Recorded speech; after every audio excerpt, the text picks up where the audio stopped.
সম্মানিত দিনী ভাই ও বোনেরা, আসসালামু আলাইকুম রহমতুল্লাহি ওবরাকাতু। আজ পবিত্র জুমার দিনে মহান রব্বুল আলামিনের দরবারে লাখ কোটি শুকরিয়া যে তিনি সুস্থ রেখেছেন এবং এই বরকতময় দিনটি দেখার তৌফিক দান করেছেন। জুমার দিনের ফজিলত অনেক।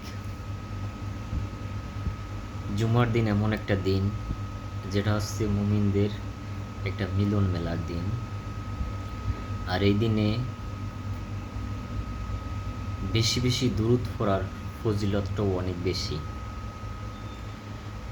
কারণ একটা হাদিসে আছে,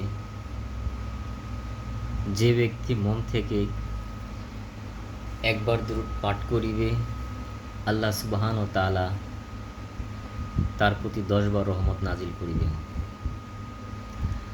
আর এই জিনিসটা আমি বাস্তবে পাইছি, প্রমাণিত। কারণ আমি যখন গেম করেছিলাম মাফিয়াদের কাছে, আমার সাথে আরও মানুষ ছিল। কম বেশি সবাই খুব মার খাইছে, কিন্তু আলহামদুলিল্লাহ এই দুরূদ শরীফের ওসিলায় হয়তো বা আল্লাহ পাক আমাকে হেফাজত করছিল, যার কারণে আমি কোনো মারটার খাইছিলাম না। আর জুমার দিনে আলোচনা করছিলাম, জুমার দিনটা এমন একটা দিন, এই দিনে এমন একটা টাইম আছে,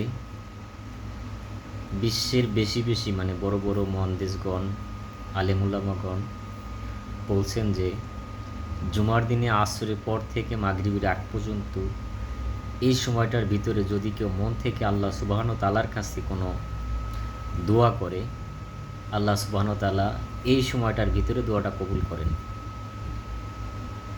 তো ভাইরা, আসুন আমরা এই সময়টাকে মূল্যায়ন করি এবং আসর থেকে মাগরিব পর্যন্ত এই টাইমটাতে আল্লাহর ইবাদতে লেগে থাকি।